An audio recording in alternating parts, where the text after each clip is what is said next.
Hey, what's going on? Happy you guys could join us. I'm here with Catherine Saxberg. Sax? Yes. What was it? Sex Correct. ed. Yeah. Awesome, awesome.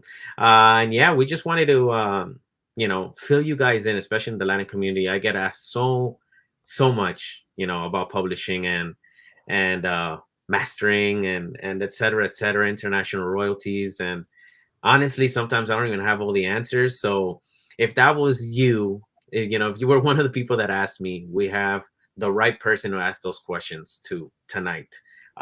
So hopefully we can answer all your questions and you guys can learn how to get paid. You know. So without further ado, Catherine, if you want to introduce yourself. Hello, everyone, and thank you so much for joining us tonight. Hi, hola, bonsoir. Uh, I'm Catherine Saxberg. I'm the Vice President of International Relations for SOCAN, and that sounds like a mouthful. In terms of how I describe it to my friends and family who have no idea what I do, I say I am half diplomat and half bill collector. Um, so. We're going to talk tonight about how to get paid when your music's played around the world, and to give you a little bit of an update and an understanding of what you get paid for and what copyright's all about. Right, Max? Awesome. Max is Awesome. going to ask the questions, and he's going to try and ask the questions, and I'm going to try and answer the questions. Awesome, awesome. Well, first, let's start off with the basics, I guess. Um, who is SOCAN? Okay, so SOCAN's a what? SOCAN is a nonprofit. It is an organization that collects and distributes royalties on behalf of its 165,000 members. So SOCAN has 165,000 Canadian members, and when the works created by our members get played either at home being in Canada, or around the world, we make sure that the money is getting collected and gets paid out to you properly. So Mhm. within Canada, we do our own collecting and distributing in Canada. When it comes to countries outside of Canada, we have agreements with other organizations that do what Yes. SOCAN does, Hmm. called the reciprocal agreement. And so other countries around the world have got organizations like ours, and we partner with them, and they collect on our behalf and send us your money, and then we send you your money. And Awesome. conversely, when their songs are being played in Canada, we collect the money on their behalf and we send money overseas. Cool. Awesome. I'm one of those members, so shout outs to you guys for getting me paid when I do. Well, good. uh, okay, so let's start from the beginning. Let's say I'm in the studio. I create a song. Um, I have a producer in the room. I have two songwriters in the room. I guess first would be, my first question is, what's the next step? We created the song. It's mixed. It's done. So what's the next step from there? Okay, the next step is do not leave that room Mhm. until you've agreed on the songwriter splits, Okay. until you have agreed on what percentage each one of you owns of the creation of that song. Hmm. Do not Okay. leave the room. Lock the door. Do whatever you have to not leave the room without an agreement on that. And that can be that agreement can be however you want it to be. I mean, Mm, if there's a strong personality in the room that says, "Look, I wrote the hook, and without the hook, this song is absolutely nothing, and therefore I should have 95% of the song," and the other four of you, for whatever your reasons, decide to agree to that, that's up to you. yeah. But you want to hammer that out before you leave the room, because uh, nothing is worse than writing a really great song that does really, really well. And now all Yeah. of a sudden there's a whole bunch of money at stake, and you don't know who owns what, or you all have different ideas of who owns what. Correct. So the Correct. first thing you do is make sure that you have a piece of paper where everybody has agreed to the splits Hmm. and signed their name to it and made photocopies, and everybody's got a copy. And ideally, somebody's got a lawyer, and a lawyer's got a copy. Yeah. And that is the most important thing to do. Okay. Perfect. On that topic itself, when you say songwriters, producers are considered songwriters as well. Correct. It depends on the genre. A lot of certainly with a lot of pop, hip hop, Latin music, the producer will say, "Look, I am an integral part in the how this song was created. I'm the one who decided that that we went to the bridge at this point rather than this point. Hmm. Therefore, I should be listed as a songwriter." But that's a negotiating process. Okay. Yeah, some producers uh, prefer other ways of being compensated and don't need to be part of the songwriter, but Mm. typically for pop and hip hop, the producer would be it would be considered within the songwriting splits. Okay, perfect. Are there any best practices? I know you said that, you can negotiate or do it however you want to do it with the people in the room, but are there any best practices, um, especially, when you're a beginner, an artist that is just starting out? Is there any best practices in regards to the splits? Yeah, and that's tricky because when you're just starting out, you don't really have a lot of leverage, right? And you're Hmm. often in the room with people who do have a lot of leverage, and Yeah. so you want to be able to continue to work with them. So, the things you agree to as a beginning songwriter might not be the things you agree to once you have a couple of hits under your belt. Yes. In the days when most uh, Canadian music that made money was the result of a rock band, Hmm. I would typically say that the best practice was regardless if you were in a band with three other people that and you were doing an album together.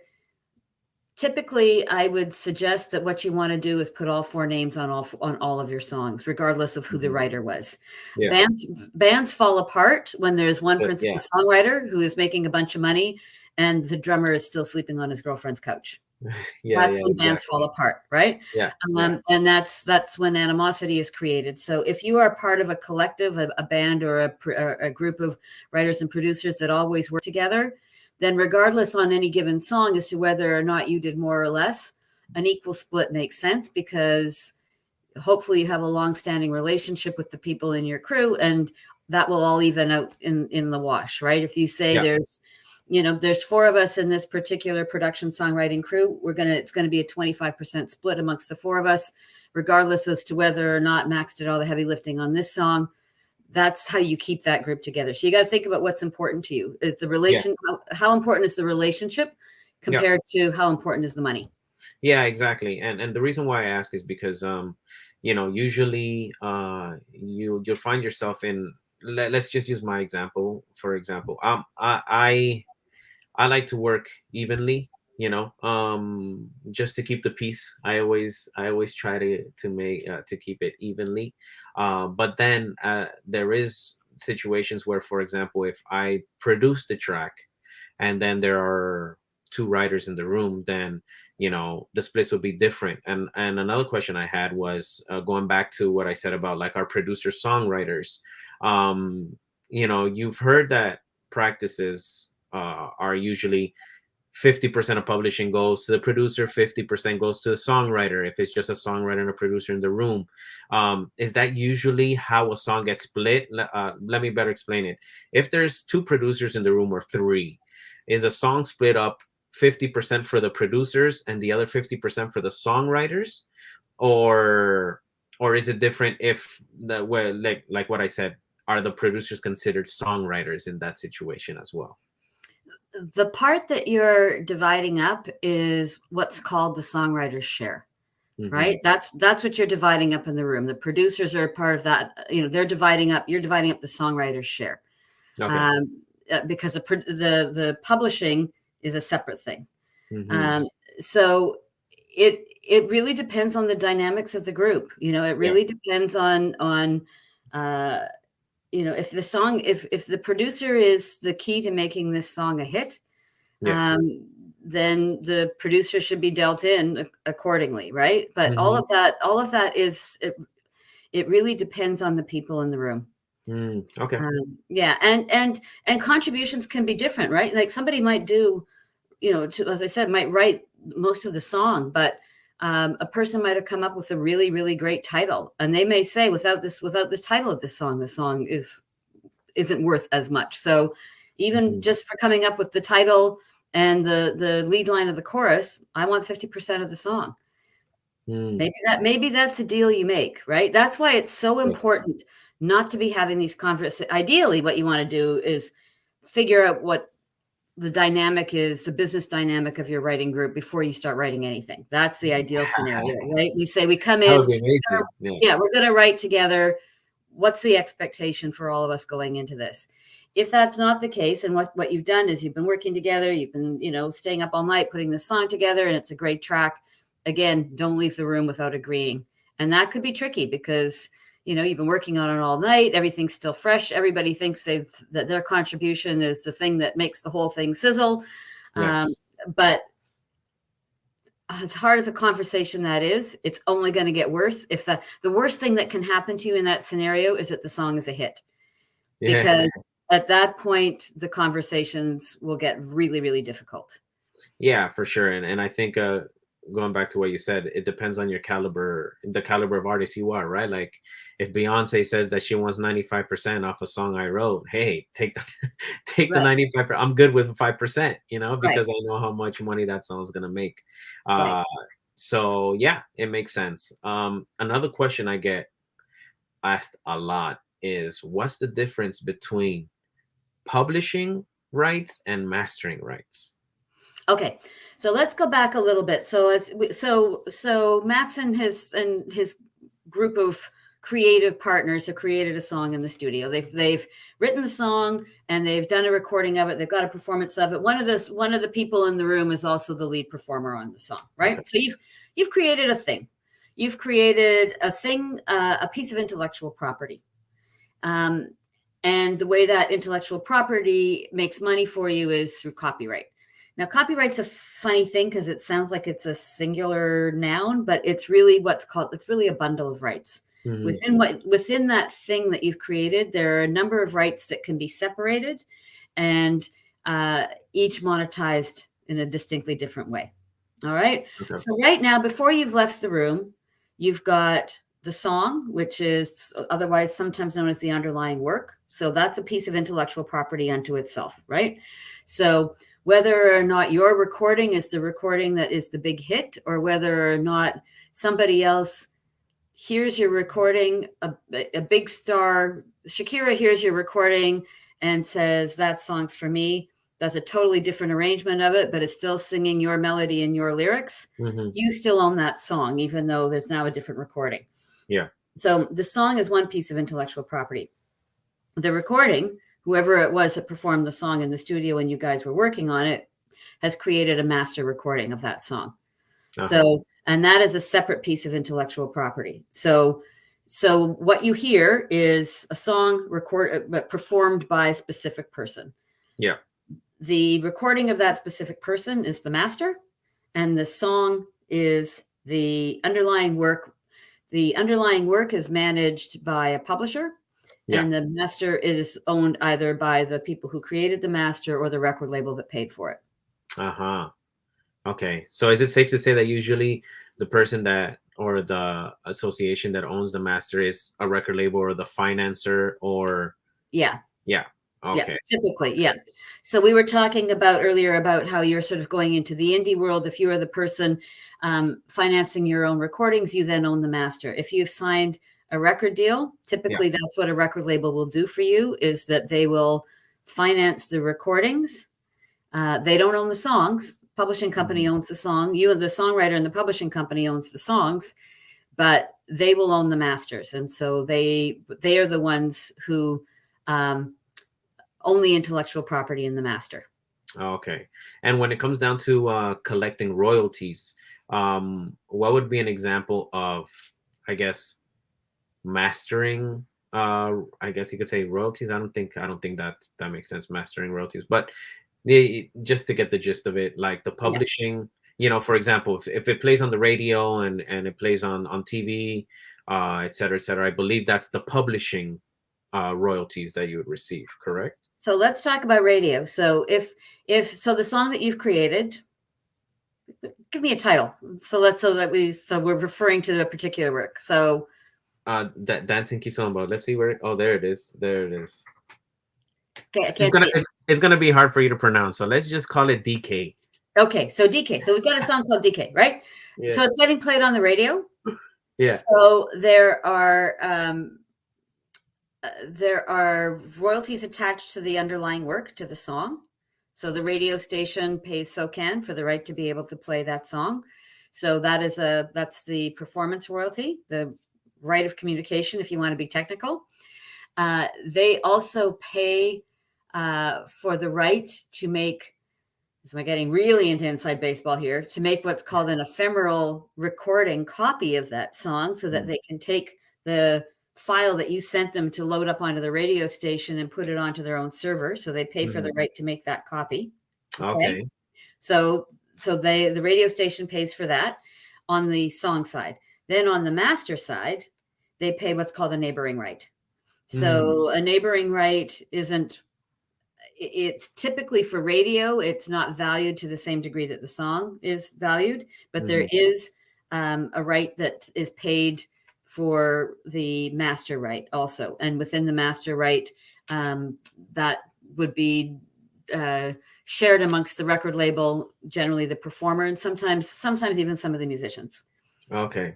Okay. Okay. So Yeah. when we talk about this copyright, when we talk about this piece of intellectual property that we've created and the copyright, and I talk about a bundle of rights, there is an underlying work, a song right and a master right. And for each of the song right and the master right, there is a right of communication or a performing right. And then there is what's called a right of reproduction or a Mhm. mechanical right.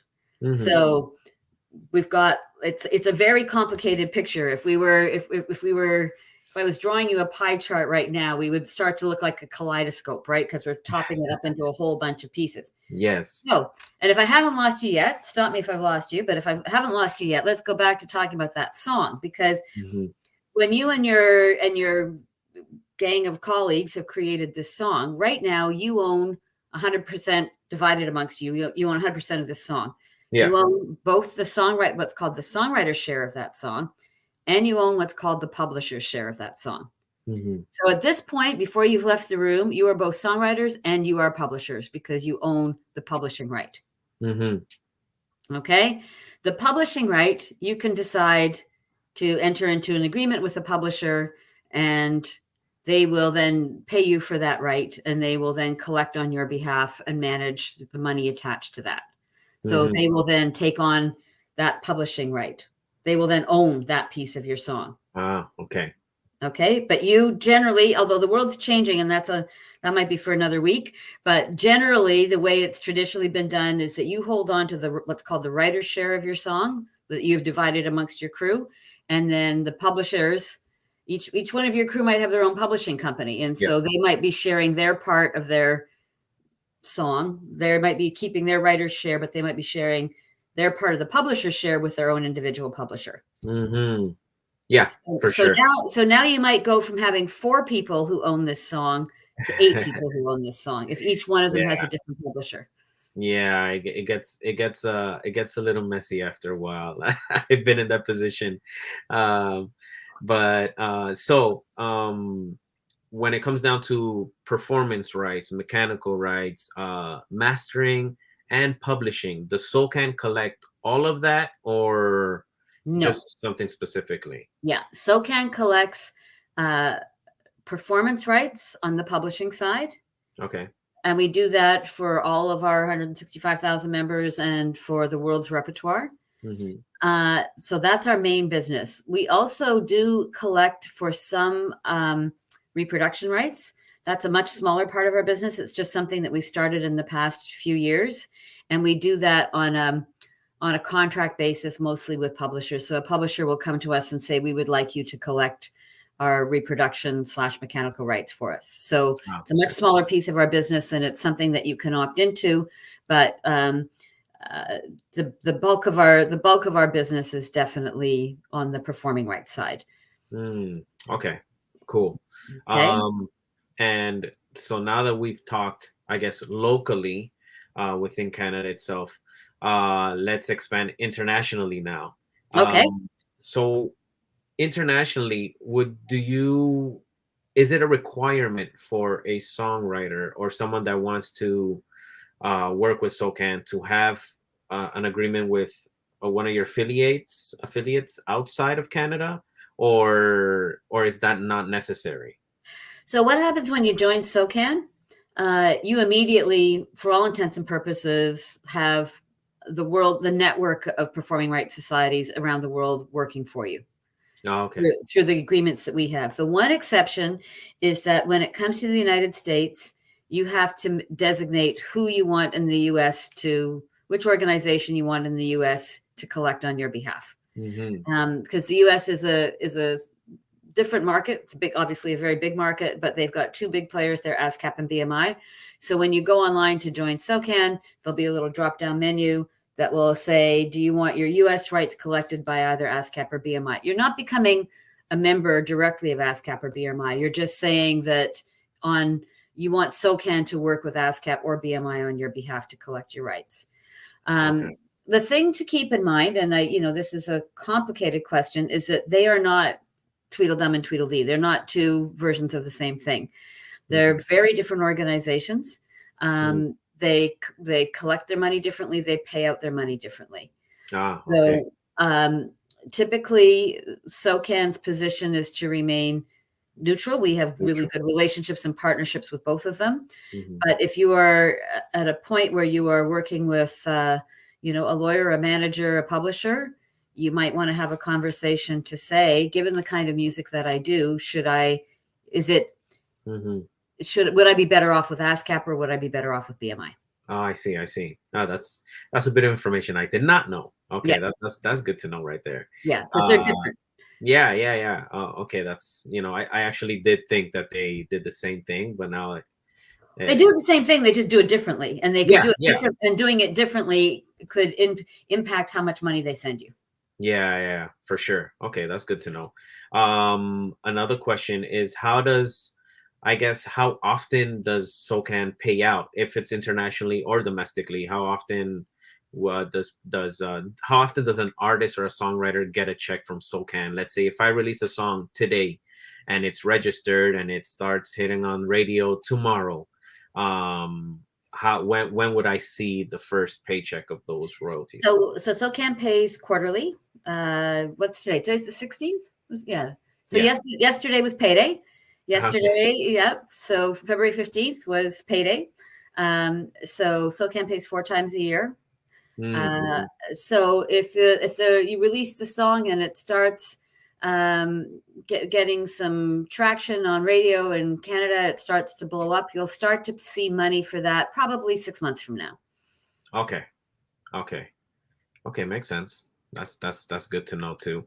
Yeah. Is there a fee, or how does SOCAN, I guess, make money in the back end from their artists or from the people that are signed up to with them? So as I said at the beginning, we're a nonprofit organization. And we're a collective run by our members. So our members are 165,000 members, elect a board of directors, and the board of directors that's who I'm accountable to. I'm accountable to the CEO, who is in turn accountable to the board of directors. Hmm. So we run the organization on behalf of our members, and we incur the costs of running that organization. And every year, the members of our board of directors review our books, and they determine how much money we should be spending in order to run the business. They determine whether or not this is a year we need to be investing in new tools or new people to do things. And they are the ones that sort of determine how much money we can spend in order to run the business. Okay. So typically, for a big society what I'm saying is that it's going to vary year by year depending on our expenses. So it's a Okay. percentage of the expenses of running the organization. Hmm. But depending on the year, we typically try and keep the expenses of running an organization like SOCAN, depending on the year, and other societies around the world, somewhere sort of in the 12 to 16% range. Okay. Okay. So, okay. Um, so 12 to 16% off of your share, right? Off, let's say, again, we have three three songwriters, et cetera, et cetera, it's 12 to 16% off their particular shares, not the song as a whole that's registered. Off the well, both the songwriters and the publishers share, right? Mhm. So if the song makes $100, then we're getting between $12 to $16 for that. Yeah, yeah, yeah. And that $100, the rest of that, subtract us what of the 80, 88, 84 to 80, 86, 82 to $88 Yeah, is that's going to get divided amongst the people who actually own the copyrights. yeah. So all of the four of you writers and the four of you publishers will all divide up that money. Okay, okay. So SOCAN receives the money before anything else gets taken out, or how does that work? Right. So we have ongoing relationships with the people that we license. They pay us, they continue to pay us, right? Mhm. So we do the calculations, we deduct a percentage for managing the business, and we send you the rest. Okay, cool. Another question I had. This is a funny question actually. How does SOCAN um keep track? How does SOCAN keep track? For example, this funny story. I was telling my wife because my son's birthday is on Sunday, so we rented a place, and they said the SOCAN fee is $22. Right. So then I told my wife, I'm like, well, I'm just gonna play my music that whole time, so we get the $22 back. so so my question is, how does SOCAN keep track of that? Because I know like banquet halls, they have to pay a fee, even churches or et cetera, et cetera. How does SOCAN keep track of like, okay, well, this artist got played this amount of times, or this did? How do they distribute that money? So when it comes to things like broadcasting, when it comes to radio and TV, we know exactly what's been played when, right? So Hmm. you get paid exactly what you're owed based on what's played on radio and played on TV. When it comes to when you do a concert, if you are uh, diligent enough to file your set list with Hmm. SOCAN, so you're playing at a club, you send us your set list, you get paid for those songs as they were played. For things like banquet halls, hair salons, restaurants, for restaurants that use like a music service, they send us their playlists, so we pay based on those playlists. Okay.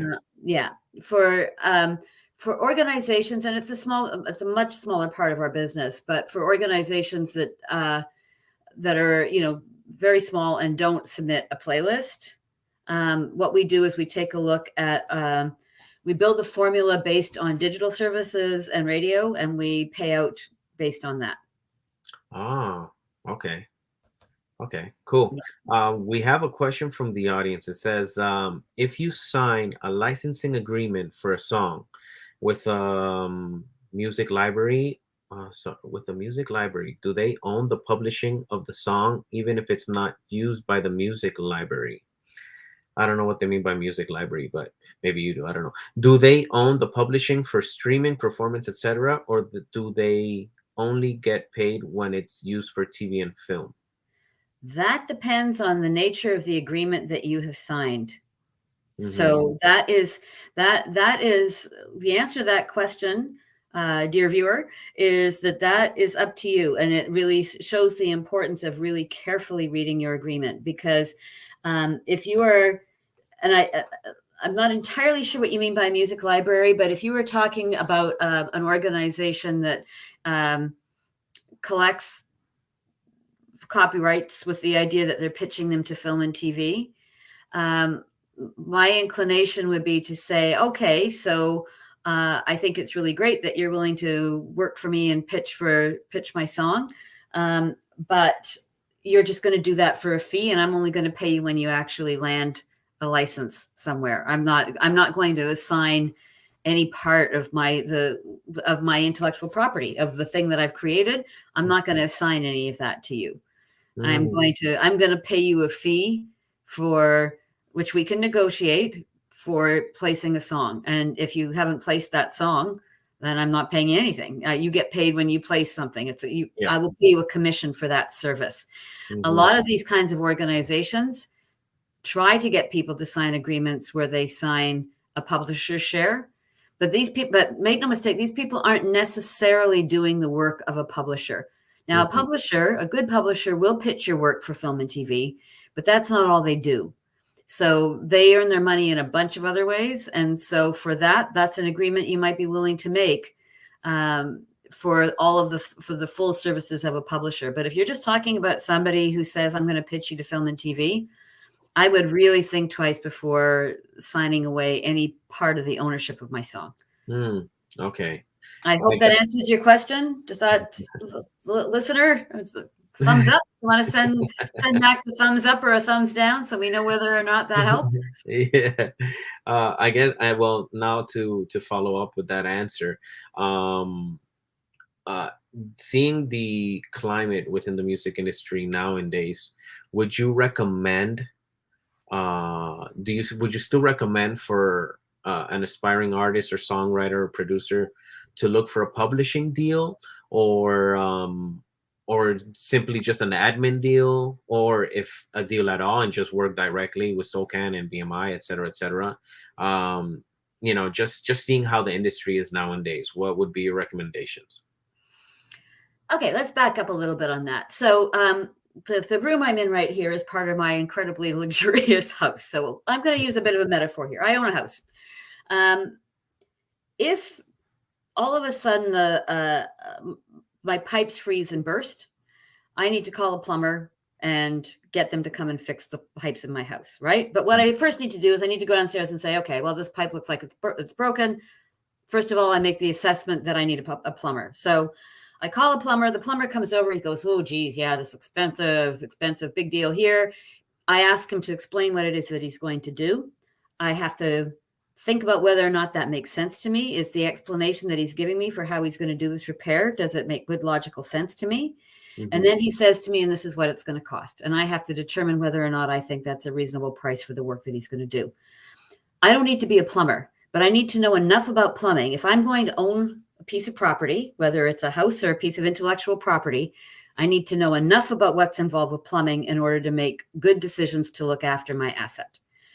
So the metaphor that I'm making there is your piece of intellectual property is the same as my house. You need to know, you don't need to be a publisher. You don't need to do the business of publishing, but you need to know enough about the business of publishing in order to make a good deal in order to protect your intellectual property. So first of all, that's important. So, a lot of I go to a lot of conferences where I hear people get up and say, well, whatever you do, don't sign away your publishing. That's a really bad idea. That is not great advice. So right now, Max and his crew have written this song right now before your publishers, and say none of you have publishers right now. It's just the four of you and your geniuses, and you've got this song. So your songwriters and your publishers. I would say you need a publisher when the business of managing the money created by your intellectual property is taking up more time away from your creative endeavors than you are willing to put into it. And when that happens, you need a publisher. Yeah. When you're starting, when there is money attached to what it is that you're doing, that's a really good time to be getting a publisher, because a publisher will place your songs in film and TV. They'll help build your career. At that point, they can jumpstart your career. They can caffeinate it by helping you by setting you up with co-writes, by sending you off onto writing camps. And they can also do the management of making sure that you're collecting all of the money from all of the sources that you need to be collecting your money from. I'm hoping that what people have grasped so far from this conversation is that this is a really complicated and sophisticated business. So when you start to get a hit, then you need expert help. Yes. And people say, well, I really need to hold on to all of my publishing, but if you're not managing that publishing well, you're just gonna, So if you make a publishing deal for 25% of the value of your songs with a publisher, and that means that they can do a really good job to make sure you're getting every dime that's collected, and they're helping to maximize the value of your intellectual property, then that 25% is a bargain. Yes, exactly. 100% So agree. The question that usually follows this question, Max, is what's the best way to find a publisher? And and I will tell you that the best way to find a publisher is that if you are starting to make some decent money, the publishers will find you. They are out there looking. Yeah. Take advantage of every conference, uh, every networking opportunity to go and say hello. Start to look at uh, go and hear the publishers are my experience with publishers is that they're pretty generous with their time when it comes to doing the kind of thing that we're doing tonight. Mhm. So go to as many of these as possible, learn the names, learn the faces, learn what kind of music interests them, listen to how they talk about how they do their business, and start sort of making up a list in your mind as to who you like and who you might like to work with someday, and then get to know them. Approach them Mhm. at something like this, introduce yourself, tell them, give them your pitch, show them your social numbers, um, and get on their radar and start to build that relationship. And then when you start to hit, they'll remember you and they'll come looking. Amazing. I love it. I love the information you gave tonight because, it takes a weight off my shoulders. Yeah, because sometimes I want to give answers, but even myself, like you said, it's a very complicated business, and by no means am I a publisher. I just happen to know quite a bit about the business, but not to the extent of a publisher. And sometimes I don't have the answers to these questions, but I believe, we were able to, give the general information of what people need, especially when they want to begin their career, or if they want to take this seriously. Because exactly what you said in the end, if you want to take this craft seriously, you gotta treat it as a business. Exactly what you said, the analogy you gave of being a homeowner, it's exactly the same thing. You have to know the business you're getting into, even if it's a little bit. So thank you for your time. I think the last question I want to ask is, how does a person sign up to SOCAN? Go to the website. Super easy. Dead simple. You go to the website and say there's a section for how to be a member. You fill it out, and there you go. You're a member. No, it doesn't cost anything to join SOCAN. There's no fee attached to it. And then you register your songs. As you write your songs, you register them on the website with the splits so that we know who owns what. Hmm. And that make sure you get that right. And then when you're out playing your gigs, make sure you send us your set lists. And you can do that by taking a picture of them on your phone and sending it off to us, and we'll make sure you get paid. So, and there Awesome. you go. And then, whether you're doing that both in Canada or whether you're traveling around the world, we didn't really talk that much about collecting your money, how your money gets collected around the world. Let's But do let's do that before we cut off, because that was okay, one of the main things. I sure. just I just went off on a tangent myself, but yes. Yes. Yeah, that's quite all right. Okay, so as I said, SOCAN's got partnerships with organizations around the world that do what we do. Some of them have been doing it for a really long time. Some of them are pretty sophisticated operations. Some of them are in markets where the whole concept of copyright is still a fight. Hmm. So, in order to be able to collect money in a foreign territory, there's some things that need to be in place. First of all, there's got to be a law that says that this piece of intellectual property that you've created is, in fact, a piece of intellectual property that you own.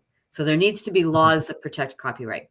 Still, a Okay. lot of countries in the world that don't really have good copyright law, don't have any copyright law, or don't have good copyright law. So, I step see. one, there's got to be a law, right? Step two is that you got to have a government that's willing to enforce those laws. So Hmm. you can have a law in place, but if there isn't a government that says to the hotel chain, yeah, you need a license from the performing rights organization and you're going to be in big trouble if you don't pay it, Hmm. then it doesn't matter if there's a law. So there's got to be a law and there's got to be enforcement of that law, or at least the belief that there will be enforcement of that law. Hmm. The third thing you need is an organization like SOCAN that's set up to do the collecting from that hotel chain or that radio station or that digital service. Uh-huh. So those are three things that you need in order to be able to collect your money from another country. And some countries do those three things really, really, really well. And some countries, not so much.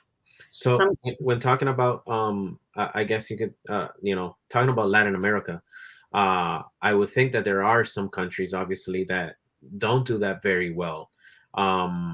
so what are some best practices, I guess you could say, like touring wise? Do we just do the same thing that you said, you take a picture of your set list and you upload it to SOCAN, or what are some of the best practices, especially in those countries? Yeah, so Latin America is interesting because it is, it's an emerging region when it comes to copyright.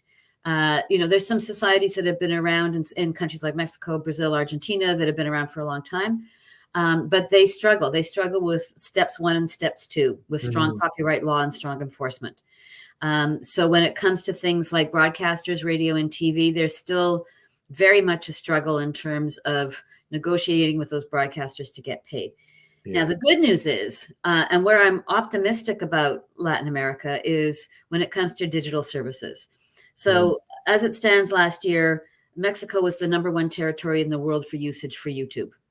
Wow. Hmm. Argentina, also way up there. So, if your songs are being played on digital services, that that's a really good thing. Yeah. Okay, so it may be that there's not a ton of money to be made on the broadcast side, even though if we were talking about Germany rather than Peru, the broadcasters would be paying you pretty well. Hmm. Uh, but on the digital side, the digital market in Latin America is growing by leaps and bounds. Yes. So that's really good news. Um, so what you really want to do is get like a Spotify hit in Latin America. That's what you're aiming for. Yeah. Um, where it starts to become a bit challenging, and has been the past couple of years, certainly has been with the pandemic, because a lot of these organizations are not very big. SOCAN's got about 300 something employees, but some of the societies that I deal with in Latin America might have 10. Wow. Hmm. So, and if half of them have been off with COVID, it's hard to get a distribution out the door. It's hard to collect the money. It's hard to get paid. Yeah. So there's still a real struggle with infrastructure. Um, we are working with societies to help them build the infrastructure they need in order to do the job. They're our partners. Um, we provide whatever support we can to help them do it. The good news is that, and I think with Latin music, is that while obviously Latin America and Spain are huge territories, Latin music is popular around the world, right? Yeah. Bad Bunny was Spotify's uh, most streamed artist for the past 2 years in a row. Yeah. So, and that's just not on the strength of the Latin American market, right? Hmm. The US is a huge Latin American market, Hmm. right? In terms of the international revenue that SOCAN collects, roughly 45% of it roughly comes from the United States. Oh, wow, that's a big percentage. That is a big percentage. So the Latin market there is huge, and probably comparable to a lot of countries within Latin and South America in terms of both its population and in terms of its dollar value. So Hmm. so I think that's really important to recognize. So the challenge is, and I guess I want to manage expectations, is that if you've done a tour through a bunch of South American countries, and then or let's say one of your songs gets placed in a television show that's running in a number of Latin American countries, and you're looking at your SOCAN statement, and then you decide you're going to phone me up and say, hey, we have this huge television hit, and it's everybody in Argentina absolutely loves it, and I didn't see the payment for it on my statement. It may be that there's some challenges in getting that money paid to you. Yeah. Yeah. So I just want to manage those expectations there. Digital is a little bit easier because we get the reports, directly. We know exactly what's being played, and that's a little bit easier. But certainly for broadcast and touring, that's still a bit of a challenge because there's still some challenges with the infrastructure. Oh, okay. Awesome. Awesome. I guess just to finish up, just because I have you here on camera, um is there, I know SOCAN does a lot of songwriting camps and Mhm. events. When will there be a Latin one? There have been Latin ones. Oh, I'm saying here in Canada. So there's been some joint ventures with other territories for Latin camps, and I there is one large Latin American territory that we have been in discussions with that I would be particularly excited about us doing a joint songwriting camp with. And I'm hoping that's going to come through. Nothing is official yet on that one. So let's just, for everybody who's watching tonight, let's just sort of have a collective, keep a good thought and send some real positive thought waves that we would be able to make that happen. Because I think, we've got lots of great Latin music being created here in Canada. And it is export from my perspective as the head of international, it's exportable repertoire, right? That's the kind of songs that get of interest around the world. It's personally it's weird for me to talk about Latin music as a genre because I don't really know what that means. I mean, it's sung in Spanish or Portuguese, but Latin music can be, it's rockero to salsa to reggaeton to, it's a million different kinds of music, 100%, right? 100%. I mean, I'm old school. I go right back to Juan Luis Guerra and Silvio Rodriguez Oh, and, nice, like real nice. old school Yeah. music, Juan Luis right? Guerra is El Maestro. He's one of my idols right there. So Yeah, I mean, he's to me, he's the godfather of Latin music, right? And yes, so, yes, he uh, is. it's weird to think of it as sort of a genre to me because it's so diverse. The thing it has in common is the languages, Cool. Spanish and Portuguese, right? So, Yeah. but yes, so I'm choosing to be optimistic that there will be more songwriting camps. Well, yeah, That like we I that said, we would, we're here. We've been waiting for these opportunities. I've had the privilege of working with some of the biggest. A lot of people don't know, but we have some of the biggest Latin producers here, specifically in Montreal. yes, We have some of the biggest Latin producers that, funny enough, I started working with them when I was 17, 18, and now I see them working with Becky G and Ricky Martin. yeah, And a lot of people don't know like that. And like Lucy Vasquez and Cruzito and there yeah, you go, AC Vasquez. He yeah. was the first album he produced was mine when he was 14 years old. No kidding. Now he's working Yeah, with Shakira, right? yeah, exactly. And that's the thing, right? Toronto has always been a hub of music. It's always been a hub of innovation, and I think it just needs more exposure to the world. So yeah, I'm hoping, fingers crossed, that that we can do some joint ventures in the future. And yeah, I guess let's any last tips, words of advice, or anything that you would like to add? Well, what I would suggest specifically for you, Max, and with the folks with the Canadian Latin music community, we have a new director of creative, a guy named Cameron Kennedy. I think this is Oh, his that's my guy. so this is Cameron's first week.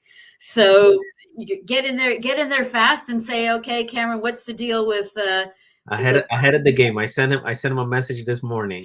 excellent, excellent. Well, so follow it up with like when are you going to start doing some Latin camps? And you can say, Yeah. did a session with Catherine tonight, and she said there's something brewing. So Mhm. check with her and find out what that's all about. Awesome. Awesome. Awesome. Thank you so much for your time. It was amazing. No And problem. I really enjoyed it. And anytime I'm happy to come and chat with you and your community anytime. I really enjoy doing it. And I'm looking forward to continuing to listen to you guys create some wonderful music. awesome. Thank you so much, Catherine. Thank you. Awesome. Thank you. Okay. Good night. Good night.